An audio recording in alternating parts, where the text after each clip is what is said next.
ayat 67 67.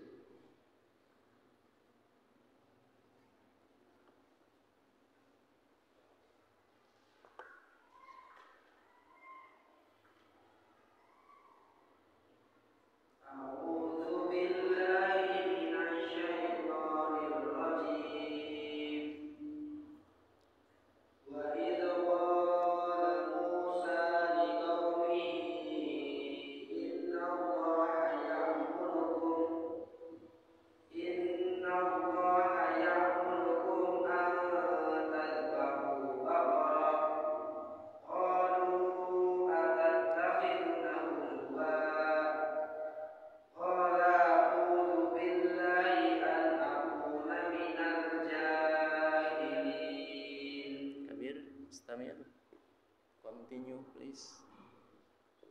Kartahe please.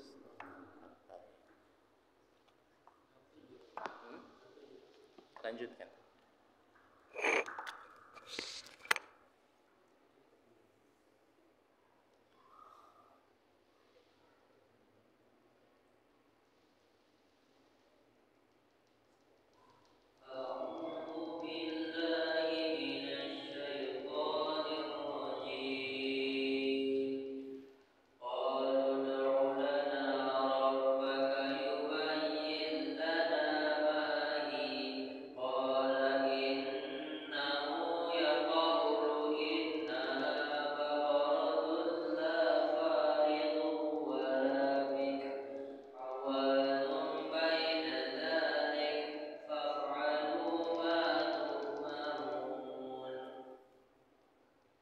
Apalagi yang siap? Andi siap insyaallah. Ya. Andi qra, istamir, continue please, lanjutkan.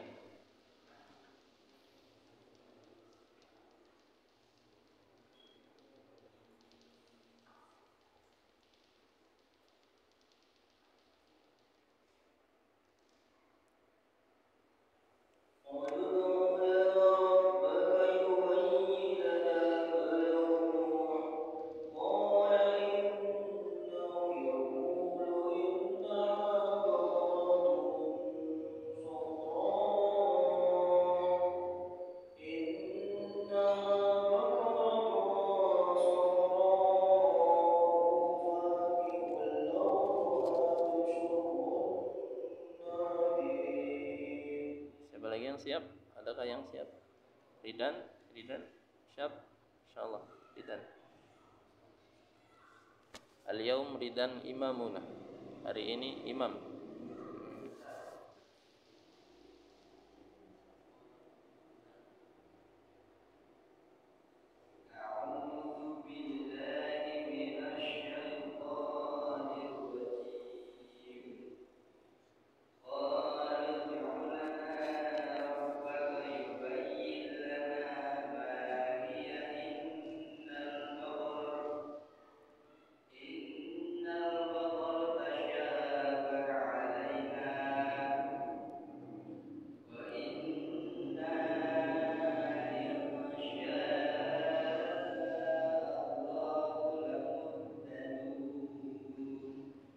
Hasan, siap Hasan? Ya, insyaallah Hasan. Qra.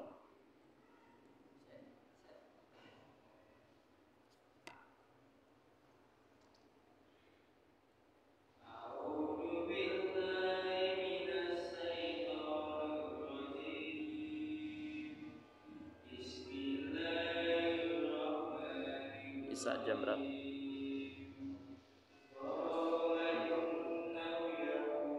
Iya, sana.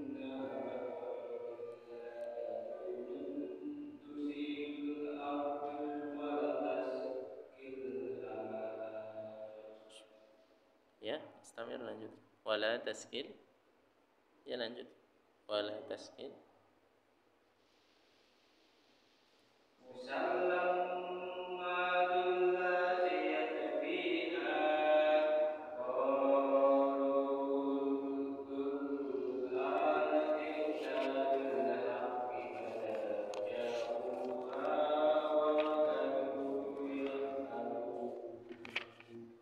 Akhir man Said siap. Ya, bismillah.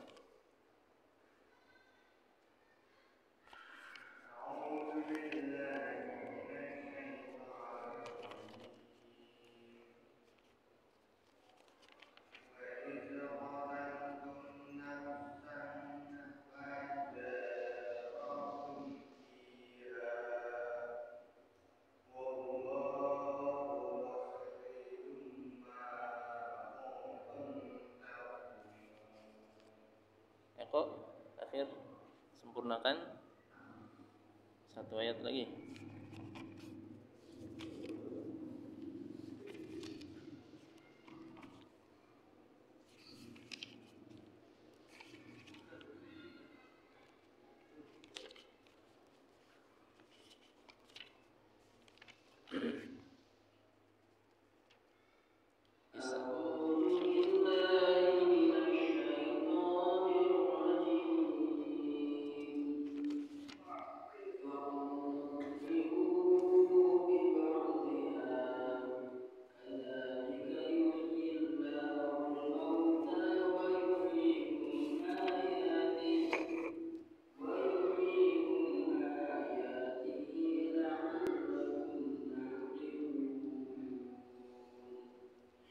Speakernya bawa ke depan. Yang lain insyaallah dalam kesempatan yang lain. Siapkan mentalnya.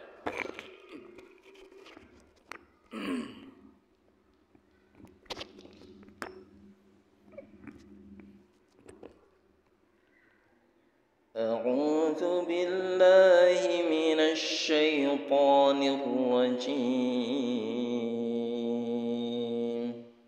Ayat 67. Wa idz qala hunakal mawjud harful qaf. Qaf yaltaqi bil alif.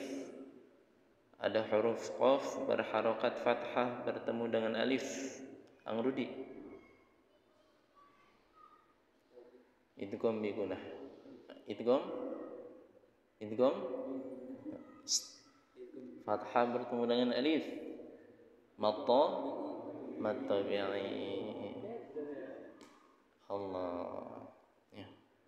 Bukannya tidak tahu, tapi tidak fokus. Kenapa tidak fokus? Karena banyak beban yang difikirkan. Kenapa difikirkan? Karena punya pikiran. Tapi kata Syekh Ibnu Athaillah dalam Al-Hikam, jangan susah-susah memikirkan sesuatu yang telah Allah fikirkan dan tetapkan. Paham sampai di sini kaidahnya? Maka yang perlu difikirkan, diusahakan adalah bagaimana kita menjadi hamba yang diridhoi Allah.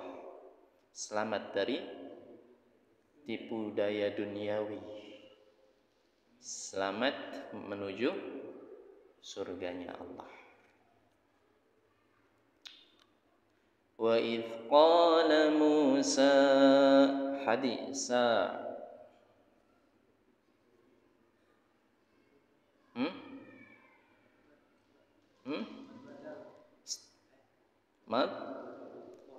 Mad tabi'i. Podo bae iki mad tabi'i, cuma gambarnya beda. Di sini alif lam maqsurah, ay alif maqsurah. Ya. Jadi hamzahnya atau alifnya itu tidak berbentuk alif berdiri, tapi berbentuk ya. Ya, ini juga sama mad tabi'i. Likaumihi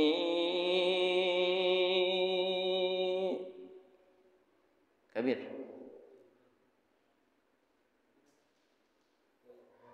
Ha dhamir berharkat, tepatnya di sini harakat kasrah bertemu dengan hamzah, maka dibaca panjang sebagaimana mad wajib atau mad jaiz munfasil. Liqaumihi innallah.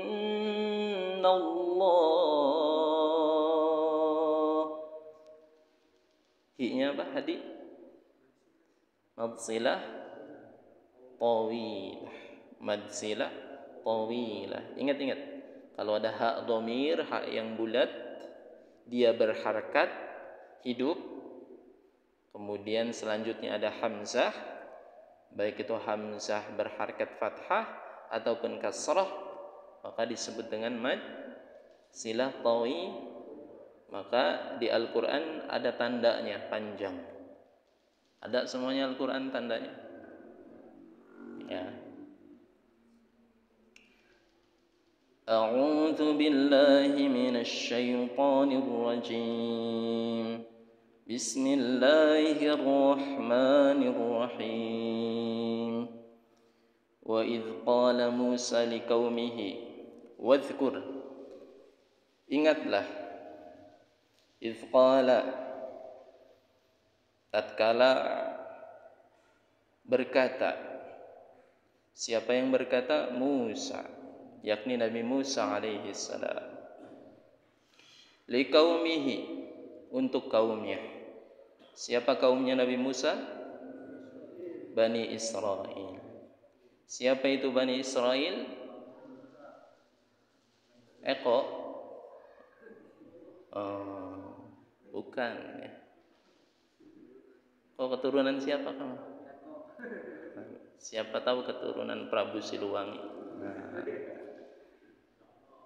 jangan-jangan keturunan Fir'aun. Na'udzubillah.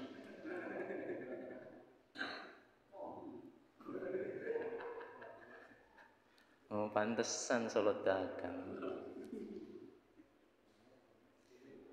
Bani Israel itu adalah keturunan Nabi Ya'qub alaihi salam. Nama lain Nabi Ya'qub adalah Israel. Israel secara harfiah maknahu adalah Abdullah. Apa Abdullah? Hamba Allah. Yasiru, hamba Allah yang senantiasa melakukan perjalanan. Tapi makna harfiahnya adalah Abdullah. Maka Nabi Ya'qub adalah Israel. Keturunan Nabi Ya'qub adalah Bani Israel. Ya'qub anaknya Ishaq alaihi salam. Ishaq anaknya Ibrahim alaihi salam. Ibrahim keturunan jauh dari Sam, jauh dari Nabi Adam Idris alaihi salam. Idris keturunan jauh dari Nabi Syit alaihi salam. Syit adalah anak dari Nabi Adam alaihi salam. Ibrahim mempunyai seorang anak yang bukan diangkat jadi nabi, namanya Madian alaihissalam. Dari Madian ini mempunyai keturunan Su'aib alaihissalam. Dari jalur Ishaq alaihissalam yang bukan jalurnya Nabi Ya'qub alaihissalam mempunyai keturunan seorang anbiya, yakni Ayub alaihissalam. Ayub mempunyai anak Dzulkifli alaihissalam. Sambung lagi ke Bani Israel, Ya'qub alaihissalam punya 12 anak. Salah satunya diangkat menjadi nabi, yakni Nabi Yusuf alaihissalam. Kemudian dari Nabi Yusuf ini ada keturunan jauh Nabi Yunus alaihissalam, Nabi Ilyas alaihissalam. Kemudian dari Yahuda itu anaknya Nabi Ya'qub alaihissalam. Yahuda adalah cikal bakal dari kaum Yahudi. Maka yang keturunan Yahuda disebut Yahudi. Dari Yahudi ini ada Nabi Daud alaihissalam, ada Nabi Sulaiman alaihissalam, ada Nabi Zakaria alaihissalam, ada Nabi Harun alaihissalam. Yang terakhir ada Nabi Isa alaihissalam. Nabi Ya'qub alaihissalam juga punya anak namanya Bunyamin. Bunyamin adalah adiknya Nabi Yusuf alaihissalam. Mempunyai keturunan jauh yang diangkat Nabi, yakni Nabi Yunus alaihissalam. Kemudian dari jalur Ya'qub juga punya seorang anak, mempunyai keturunan yakni Imran alaihissalam. Dari Imran ini muncul 2 nabi, yakni Nabi Musa alaihissalam. Musa punya abang, tapi beda ibu. Siapa? Harun alaihissalam. Bukan Qarun. Qarun memang sejaman dengan Nabi Musa. Qarun, Fir'aun, Musa, Harun sezaman. Ya. Sudah 25? Sudah? Hafal? Insyaallah. Belum satu lagi. Allahu Akbar. Nabiuna Muhammad sallallahu alaihi wasallam ditarik jauh dari keturunan Ismail alaihissalam. Ismail adalah putra dari Nabi Ibrahim alaihissalam. Muhammad bin Abdullah bin Abdul Muttalib bin Abdi Manaf bin Hasim bin Qusay bin Kilab bin Mudrikah ila akhirih.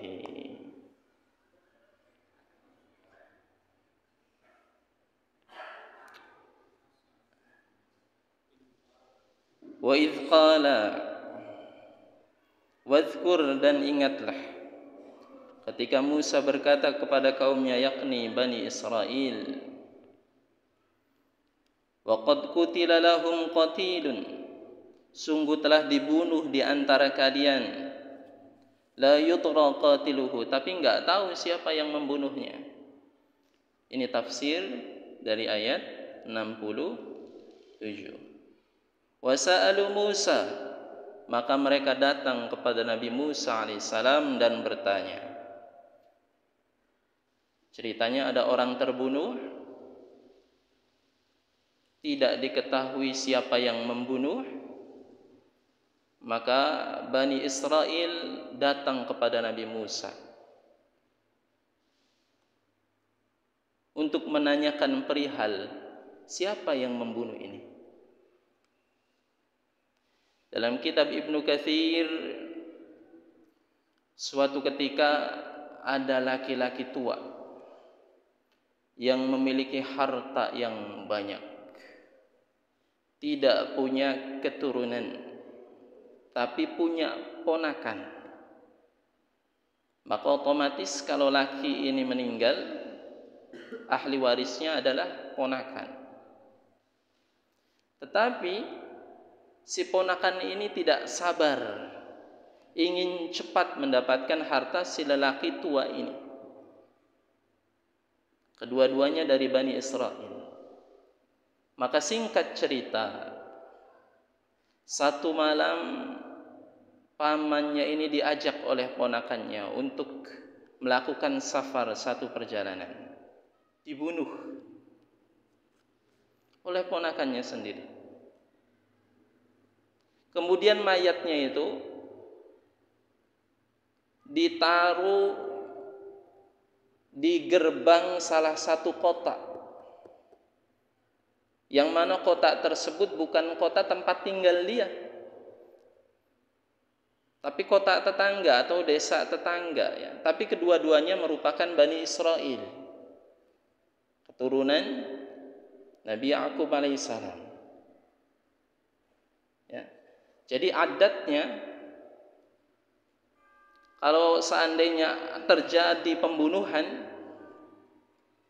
kemudian mayatnya itu setelah dihitung ternyata dekat dengan kota tersebut, maka semua penduduk kota pada waktu itu diwajibkan membayar diyat, membayar ganti rugi, karena telah menjadi terdakwa membunuh. Maka singkat cerita, keesokan hari aktivitaslah seperti biasa masyarakat tersebut. Dibukalah gerbang pintu kota tersebut, ternyata ada mayat. Geger, kok ada mayat? Khawatir, gimana ini?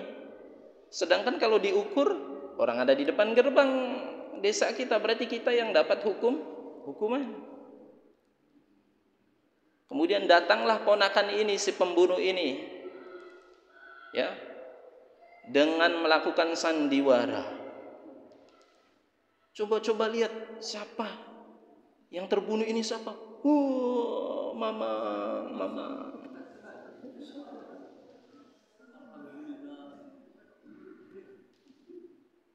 Paman saya telah dibunuh. Kamu wajib membayar diyat. kamu wajib membayar ganti rugi.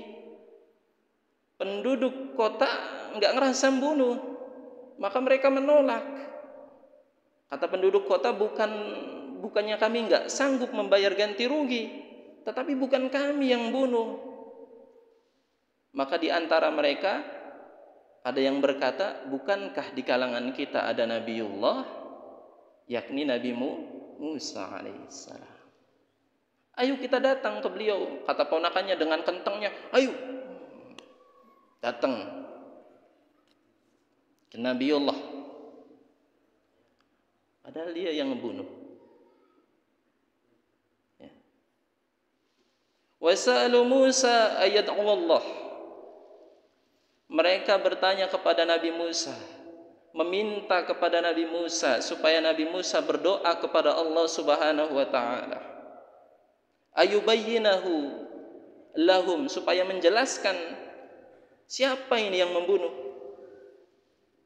Fada'ahu, maka Nabi Musa berdoa kepada Allah Subhanahu wa taala. Doanya seorang nabi diijabah.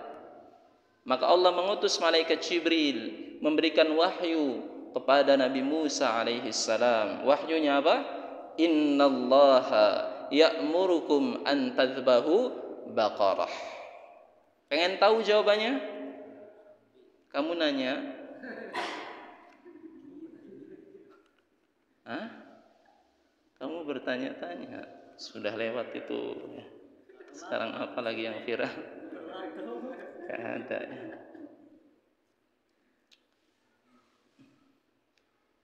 Maka Nabi Musa memberikan perintah kepada Bani Israel dari dua kabilah ini ya. Jadi Bani Israel ini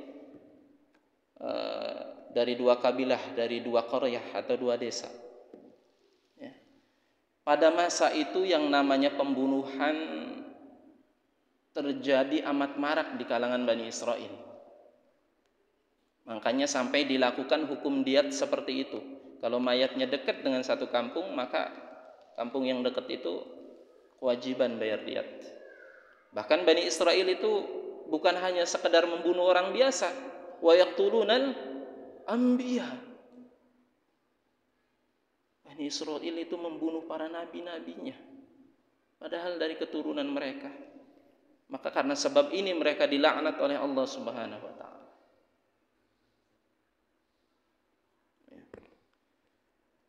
Maka singkat cerita kata Nabi Musa, wahai kaumku, Allah berfirman kepadaku supaya kalian menyembelih sapi betina.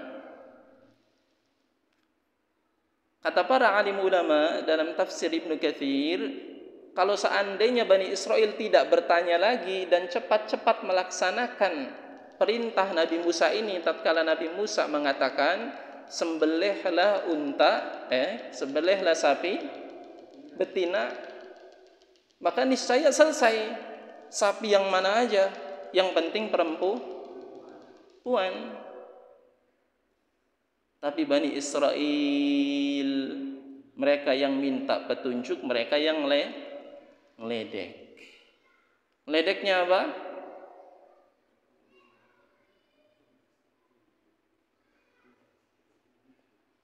Qalu atattakhiduna huzwa.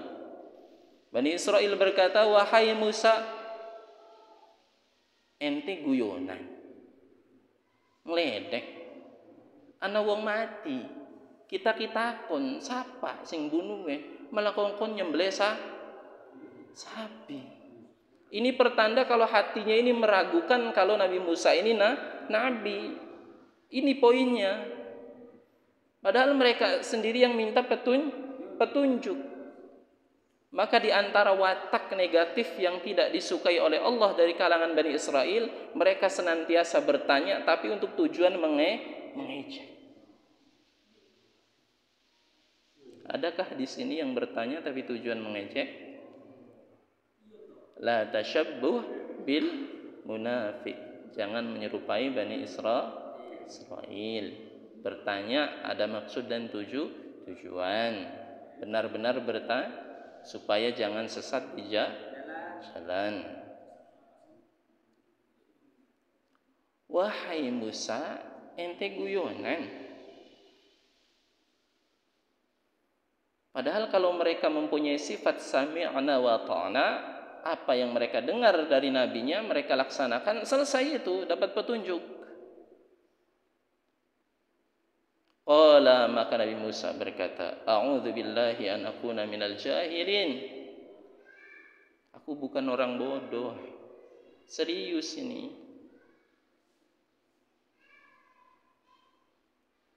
Qalu ud'u lana rabbaka, wahai Musa, coba doa lagi ke Rabbmu. Kata Bani Israel, yubayyin lana ma launuha.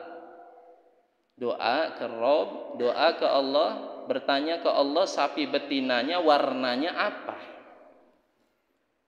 Padahal Nabi Musa enggak memerintahkan warnanya seperti apa, mereka sendiri yang membuat susah.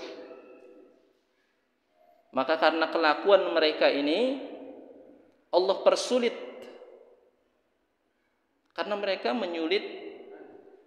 menyulitkan diri sendiri yang pada hakikatnya tidak sami'na wa ta'na terhadap nabinya. Maka Nabi Musa pun berdoa kepada Allah, innaha baqaratun safra'u faqi'un launuha. Sapi betinanya warnanya yang kekuning-kuningan. Syadidus safra, bukan kekuning-kuningan, tapi syadidus safra, benar-benar kuning. Susah enggak tuh? Tasurun nadhirin, kalau orang memandang itu senang. Allah, ya. Dan mereka terus bertanya, kalau berhenti sampai di sini, tapi mereka bertanya lagi, qalu ud'u lana rabbaka yubayyin lana ma hi. Musa, doa lagi ke Rabb kamu, jelasin sapinya kayak gimana. Innal baqarata syaba alaina. Sapinya itu masih belum jelas. Wa inna insyaallah lamuhtadun. Maka singkat cerita, ternyata sapi yang mereka cari, karena sebab pertanyaan mereka yang nyeleneh kepada Nabi Musa alaihissalam, akhirnya sapi itu susah dicari. Dan hampir-hampir saja mereka tidak melaksanakan perintah Nabi Musa. Atas izin Allah Subhanahu wa taala, di sebelah kampung yang lain terdapatlah seorang laki-laki tua membawa mutiara. Kemudian lewat seorang pemuda yang mana sedang menunggu ayahnya yang sedang tidur. Ayahnya tidur dengan bantal yang mana di bawah bantalnya itu ada segepok uang. Maka laki-laki tua tadi menawarkan mutiaranya kepada pemuda tadi, wahai pemuda, saya jual mutiara ini 70.000 dirham. Kata pemuda tadi, saya akan membelinya 80.000 dirham, tapi tunggu ayah saya bangun. Ini salah satu fadilah berbakti kepada ayah, orang tua. Ibu disebut tiga kali oleh Rasulullah. Bukan berarti kita terhadap ayah tidak berbakti. Makanya istilahnya birrul walidain, berbakti kepada kedua orang. Dan ini salah satu kisah contoh seorang pemuda yang berbakti kepada ayah. Dia enggak mau mengganggu tidur ayahnya. Kata laki tua tadi, saya turunkan harganya menjadi 30.000 dirham asal kamu bangunkan ayahnya. Kata pemuda tadi, saya naikkan harganya menjadi 100.000 dirham asal kamu mau nunggu ayah saya bangun. Akhirnya apa? Karena sebab baktinya seorang pemuda ini kepada ayahnya, mutiara tadi dijadikan oleh Allah sapi betina yang ciri-cirinya khusus persis sebagaimana yang dicari oleh Bani Israel. Yang sapi tersebut dihadiahkan kepada seorang pemuda tadi. Setelah dicari-cari, ternyata Bani Israel bertemu dengan pemuda tersebut sedang membawa sapi tersebut. Maka Bani Israel mengatakan, wahai pemuda, saya akan membeli sapi tersebut ya, dengan 2 kali lipat sapi. Kata pemuda tadi, enggak mau. Saya akan membeli sapi kamu 10 kali lipat sapi. Enggak mau. Saya akan membeli sapi kamu dengan emas yang mana beratnya sebagaimana beratnya sapi itu. Jadi kalau sapinya 5 kintal, emasnya 5 kintal. Kata pemuda tadi, enggak mau. Bingung Bani Israel. Pemuda ini kekeh. Akhirnya mereka mengadukan hal ini kepada Nabi Musa. Wahai Nabi Allah, ada sapinya cuma 1. Tapi pemuda itu enggak mau jual. Akhirnya dipanggillah pemuda itu. Wahai pemuda, juallah sapi itu kepada Bani Israel. Kata pemuda itu, sapi ini milik saya, wahai Nabi Allah. Hak saya untuk menjual atau tidak? Benar. Kata Nabi Musa, benar pemuda ini. Gimana jong darinya? Ini karena kelakuan mereka sendiri. Awalnya enggak sami'na wa ta'na kepada nabinya. Akhirnya kata Bani Israel, wahai pemuda, penawaran terakhir.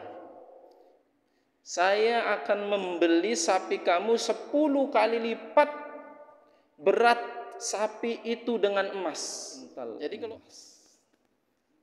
kenapa pemuda mendapatkan kelebihan seperti itu?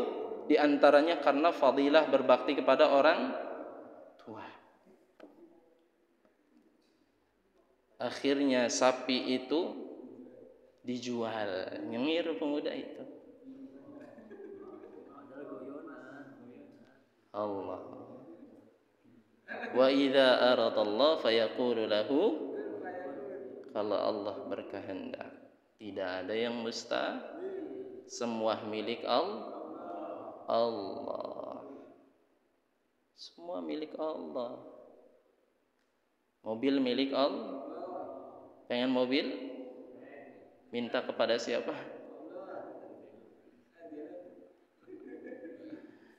Pada Allah. Tanamkan itu yakin yang betul pada Allah. Toh semuanya milik Allah. Ya kan? Masa ada hambanya yang taat, ada hambanya yang taat, yang istiqomah beribadah, minta bagian sedikit saja dari dunia, Allah enggak kasih, kan malu. Syaratnya taat terus istiqomah. Tapi biasanya setelah taat dan istiqomah, dia enggak mau maunya siapa? Allah. Kok bisa gitu ah? Ya maunya yang punya segalanya. Singkat cerita, sapi itu disembelih. Setelah disembelih, kata Nabi Musa, ambil bagian daging sapi itu kemudian pukulkan kepada si mayit tadi. Akhirnya dipukulin itu dengan daging, mayit tadi hidup lagi. Jadi Nabi Musa salah satu mukjizatnya adalah menghidupkan orang. Kemudian ketika mayit itu hidup, wahai fulan, yang bunuh kamu siapa? Ponakan kamu ngerengek-rengek ini nangis, minta ganti rugi. Yang bunuh kamu siapa? Orang dia yang bunuh saya.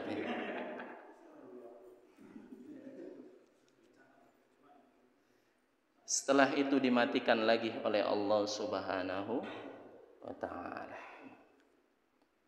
Ini di antara kisah-kisah Bani Israel yang ada di dalam surat Al-Baqarah. Ada banyak mukjizat yang Allah perlihatkan secara zahir mata kepada Bani Israel, tapi berulang-ulang kali mereka tidak beriman. Kita jangan demikian. Jangan sampai diperingatkan oleh Allah itu dengan cara yang yang kasar. Cukup saja ada dedaunan jatuh itu menjadi peringatan bagi kita. Cukup kita dengar suara azan menjadi peringatan bagi kita. Nggak dengar entar.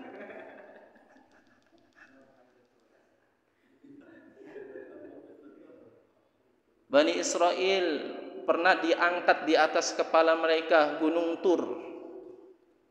Mereka berbaiat bersumpah kepada nabinya akan taat kepada nabinya, disaksikan oleh gunung yang diangkat di atas kepala mereka. Setelah bersumpah enggak taat lagi. Bani Israel pernah melihat laut terbelah. Setelah terbelah lewat enggak beriman lagi.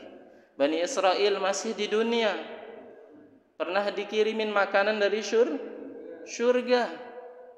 Setelah makan mereka minta bawang, minta kacang.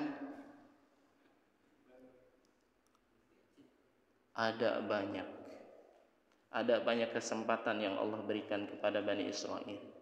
Maka Bani Israel pernah menjadi kaum yang dimuliakan Allah dan dihinakan oleh Allah Subhanahu wa taala karena kelakuan mereka yang menghinakan nabinya, bahkan membunuh nabinya. Maka cukuplah kisah-kisah yang ada dalam Al-Qur'an ini menjadi pelajaran bagi kita. Hari ini kita diberikan peringatan melalui azan, datang sholat jamaah. Kesibukan dunia sudah dulu. Sebagaimana kalau perut kita mules, apakah kita akan kodingin ya teng mulesnya korong jam mani? Ditunda enggak? Sholat lebih besar enggak dari berak? Na'udzubillah. Ya jelas jauh lebih besar.